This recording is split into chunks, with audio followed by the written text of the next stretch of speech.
श्री शिवाय नमस्तुभ्याम। हर हर महादेव।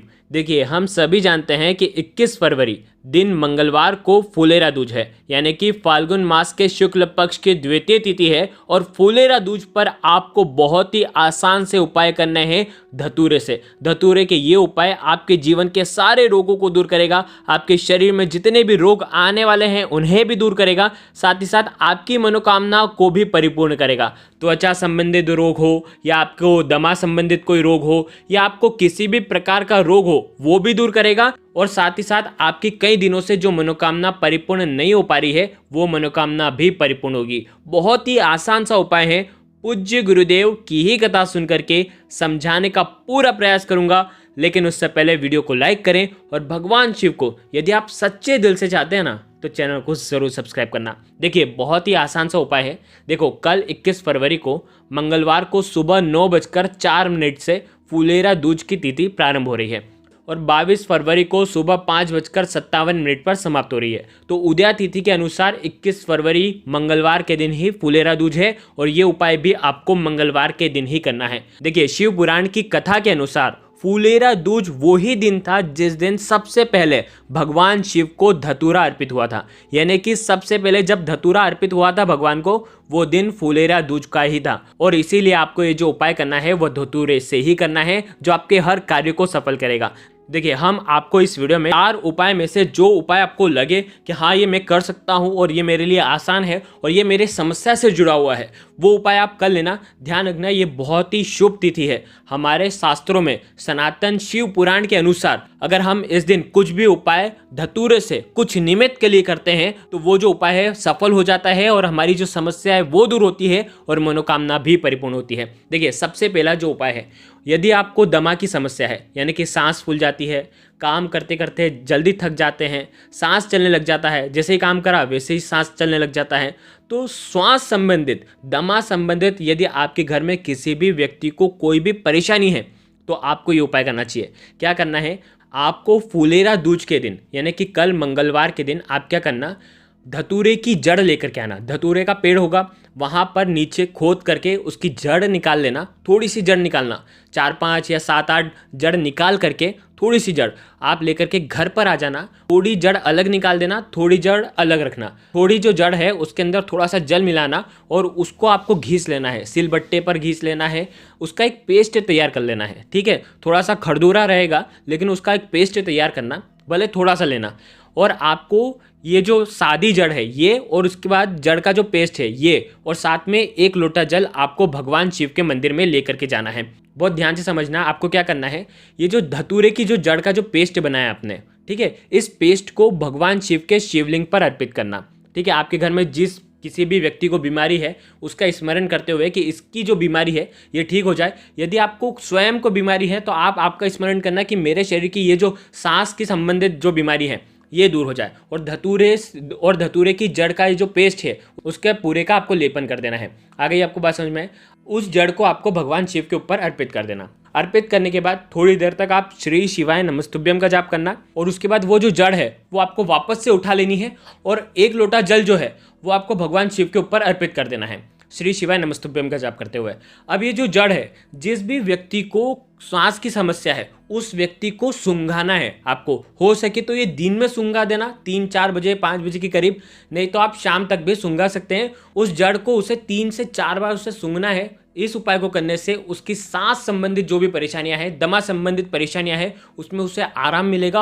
हो सकता है वो जो बीमारी है जड़ से ही समाप्त हो जाए। तो ये उपाय आप फुलेरा दूज के दिन ही कर सकते हैं। तो ये सुंदर सा मौका है, गंवाना आपको नहीं है। देखिए, दूसरा उपाय, यदि आपको बीमारी बहुत ज़्यादा है, डॉक्टर ने ऑपरेशन का कह दिया है, बीमारी दिन पे दिन बढ़ती जा रही है, बीमारी से शरीर में कई प्रकार के रोग उत्पन्न हो रहे हैं, शरीर में तकलीफ बहुत ज़्यादा हो रही है, रोग सहन नहीं हो पा रहा है, तो ऐसी स्थिति में आप क्या करना, फुलेरा दूज के दिन यानी कि कल आप एक धतूरे लेना। धतूरे का एक बहुत ही सुंदर सा उपाय करना है। 1 धतूरा और 5 बेलपत्र, 1 लोटा जल लेकर के आपको भगवान शिव के मंदिर में जाना है।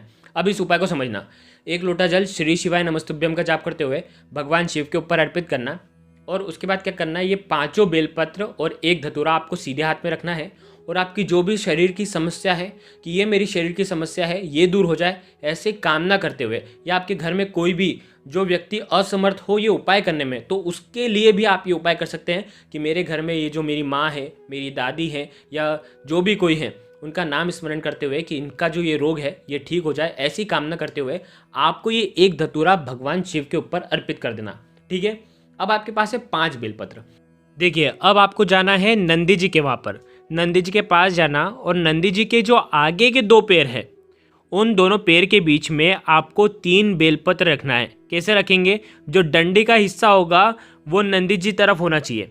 आगे आपको बस समझ में, वीडियो के अंदर देखो बताने का प्रयास कर रहा हूँ। इस प्रकार से आपको 3 बेलपत्र वहाँ पर रखना है, और बाकी के जो 2 बेलपत्र हैं वो आपको रखना है नंदी जी के सिर पर, यानी कि नंदी जी के मस्तक पर आपको रखना है, लेकिन उनकी जो डंडी होगी वो होगी भगवान शिव की तरफ। देखो, वीडियो के अंदर बिल्कुल आसानी से समझाने का प्रयास कर रहा हूँ, देख करके आप ये उपाय कर लेना।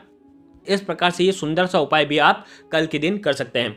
देखिए, अब तीसरा उपाय, ये उपाय त्वचा संबंधित कोई भी रोग हो, द्राद हो, खुजली हो, बार बार फंगस की आपको प्रॉब्लम हो जाती हो, इन्फेक्शन हो जाता हो, शरीर में किसी भी प्रकार का त्वचा संबंधित कोई भी रोग हो, उसे आपको दूर करना हो, तो ये उपाय आपको करना है।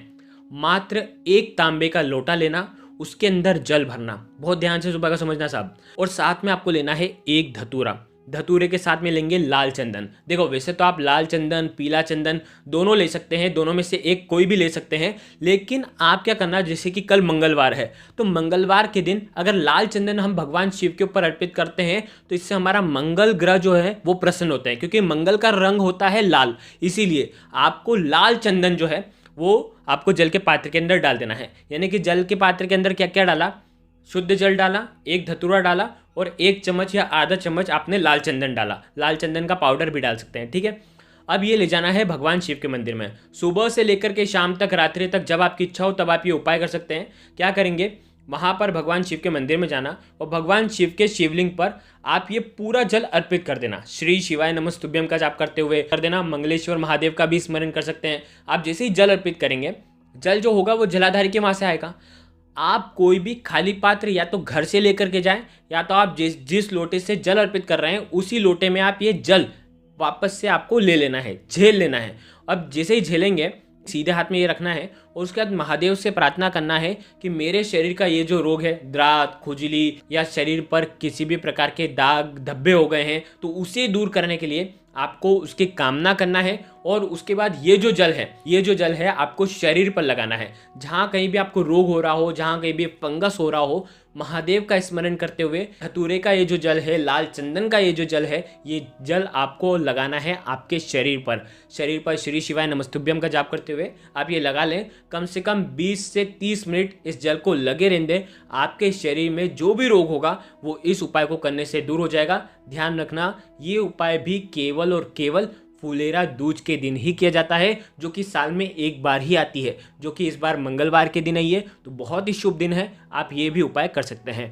देखिए, वीडियो के अंदर हमने आपको 3 उपाय बताए हैं। ये तीनों उपाय रोग मुक्ति के उपाय हैं।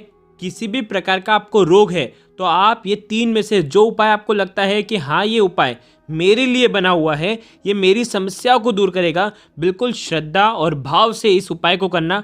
और अगर आपको कुछ भी चीज़, अगर इस वीडियो के अंदर आपको कुछ भी उपाय अगर आपको समझ में ना आया हो तो आप कमेंट करके पूछ लीजिएगा, लेकिन गलत आपको नहीं करना है। श्री शिवाय नमस्तुभ्यम। हर हर महादेव।